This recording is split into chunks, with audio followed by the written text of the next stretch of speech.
Welcome back to Real Crime Stories, the podcast where we bring you crime stories from around the world. That night was supposed to be simple. Brittany Steyer had spent the evening laughing with friends, unwinding, celebrating. All that was left was to pick up her children and go home. Her best friend rode beside her as they drove through the dark Florida roads, an unspoken unease settling in the car. When they pulled into the driveway of the small trailer, something felt wrong. People lingered outside. Empty beer cans littered the ground. The air was heavy, tense. Brittany tried to steady herself as she walked toward the door, focused only on getting her kids. She didn't know that within minutes, everything would spiral out of control, and her life would be forever changed. Brittany Steyer was born on June 10, 1989, in Stuart, Florida, and raised nearby in Port St. Lucie, alongside her older sister, Christy. Their parents, Betsy and Joe, divorced when Brittany was young, but worked hard to co-parent, ensuring their daughters never felt caught between two homes. From early on, Brittany stood out for her warmth, confidence, and infectious energy. As a teenager, she spent summers volunteering at a church camp in Silver Springs, organizing dance competitions, performing in skits, and encouraging others to step into the spotlight. In her early 20s, Brittany began working at a Winn-Dixie grocery store. Her strong work ethic and outgoing personality quickly set her apart. She rose from cashier to front-end manager, eventually overseeing both grocery and produce departments. Around this time, she met Edward June McNeil Harris, Jr., a 28-year-old Burger King employee with 5 children from previous relationships. While others saw complications, Brittany saw someone who needed care. She embraced his children as her own. Her friends, however, were uneasy. Heather, one of Brittany's closest confidants, recalled an immediate sense that something was off. After quietly asking her husband, a police officer, about June, his warning was swift and serious. Brittany needed to stay away. Heather tried to intervene, but Brittany defended June fiercely, convinced their connection was misunderstood. By early 2016, Brittany learned she was pregnant. She was overjoyed, seeing motherhood as a new beginning. But that hope was shattered when she went into premature labor at just 5 months. Terrified and overwhelmed in the hospital, Brittany needed June more than ever, but he was nowhere to be found. Her sister Christy searched desperately for him, calling repeatedly and pounding on the doors of his trailer. Hours passed, and June never showed. Brittany miscarried her daughter, whom she had already named Jade. June's absence during the most devastating moment of her life revealed a truth Brittany struggled to accept. Still, she forgave him, clinging to the belief that things could change. Seeking a fresh start, Brittany moved to Bradenton in March 2016 to live with her father. She quickly found work at a sign company and once again impressed everyone around her. But distance didn't break the hold June had on her. Nearly every weekend, Brittany made the 6-hour drive to see him, covering all the costs and effort herself. The imbalance became clear. Brittany invested everything, while June gave little back. In 2017, hoping to finally build a life together, Brittany convinced June to move to Bradenton. She found them an apartment and helped him secure a job at her brother-in-law's appliance installation company. But almost immediately, his temper and volatility surfaced. Conflicts at work mounted, warnings followed, and the cracks in their relationship grew wider, setting the stage for what was still to come. Brittany's once bright personality began to fade. Co-workers noticed she had grown quieter, more withdrawn. She started wearing long sleeves and pants, even in Florida's suffocating heat. When asked about it, she brushed off the concern with easy excuses, never allowing anyone close enough to see the truth beneath the fabric. Her family noticed the change as well. Her mother and stepfather, who had met June early on, sensed his controlling nature. They watched Brittany work multiple jobs to keep the household afloat, while June contributed little and demanded everything. Emotionally, financially, physically, Brittany gave until there was almost nothing left. June only took more. Later, her mother would reflect that Brittany had been raised to love unconditionally, to see the good in people, even when it was buried deep. She believed that if she loved June enough, she could fix what was broken inside him. In February 2018, Brittany discovered she was pregnant again. Joy and fear collided. She was excited to become a mother, but quietly anxious about the future she was bringing a child into. Those fears deepened when she arrived at a family gathering with a dark bruise beneath her eye, poorly concealed by makeup. When questioned, she offered a familiar explanation, a fall in the shower, paired with a tight, practiced smile. On March 2, 2018, Brittany gave birth to a baby boy. For a brief moment, there was happiness. Their family felt whole. But just 3 months later, she learned she was pregnant again. Though unexpected, Brittany welcomed the news with her usual optimism, throwing herself into preparations. In February 2019, she gave birth to a daughter. From the outside, Brittany appeared to be building the life she had always wanted. 2 children, a larger apartment, a fresh start. But behind closed doors, the emotional abuse intensified. The walls were closing in. Brittany began to notice disturbing changes in her son. He would lash out suddenly, mimicking the aggression he had witnessed, then immediately seek comfort and affection.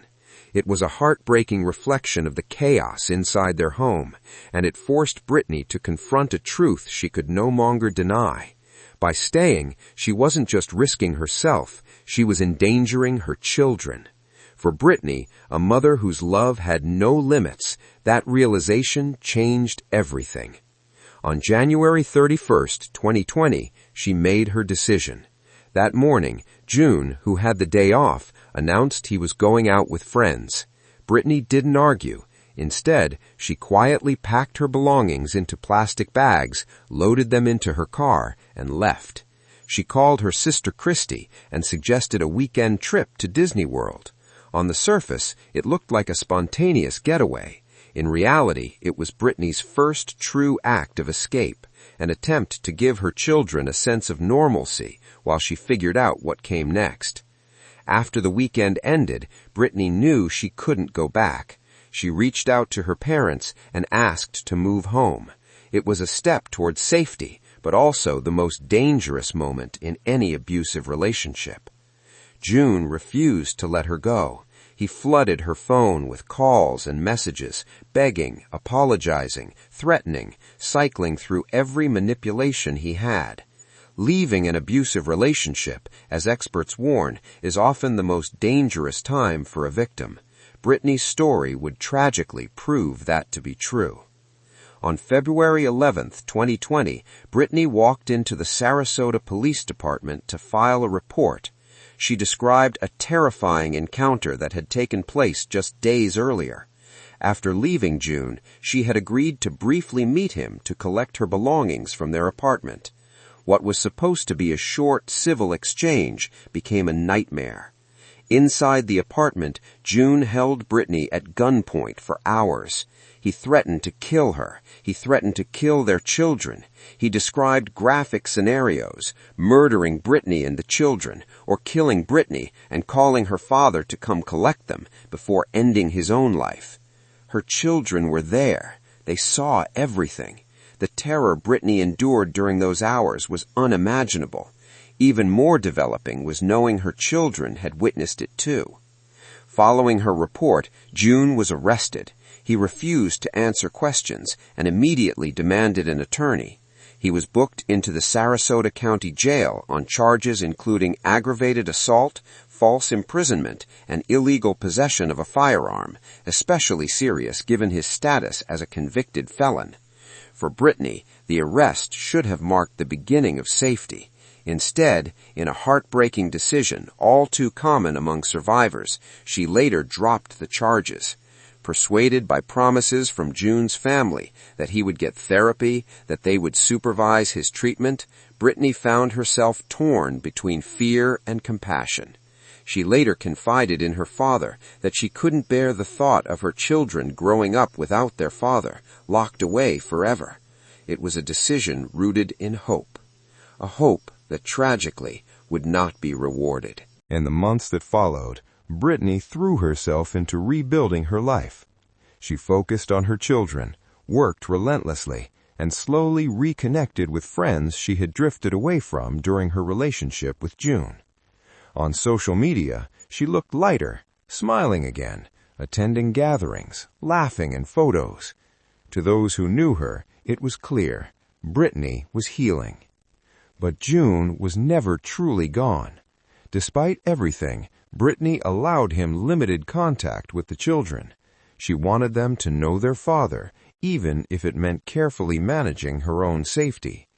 June, meanwhile, continued the same cycle: apologies, promises, manipulation, each message designed to pull Brittany back under his control. On July 18, 2020, Brittany traveled to Crawfordville to attend a friend's engagement party, excited to serve as maid of honor. She dropped the children off with June, planning to pick them up the next day. For a while, she allowed herself to relax, celebrating with friends who were relieved to see her happy again. Then her phone buzzed. June demanded that she come get the children immediately. The shift in Brittany was instant. The joy drained from her face, replaced by tension and fear. She asked her friend Heather to come with her, sensing something wasn't right. Neither of them could have imagined what was about to happen. The drive was quiet and heavy. Brittany sat tense, her nerves visible as they pulled into June's trailer around 10:30 p.m. The property was dark, illuminated only by the van's headlights.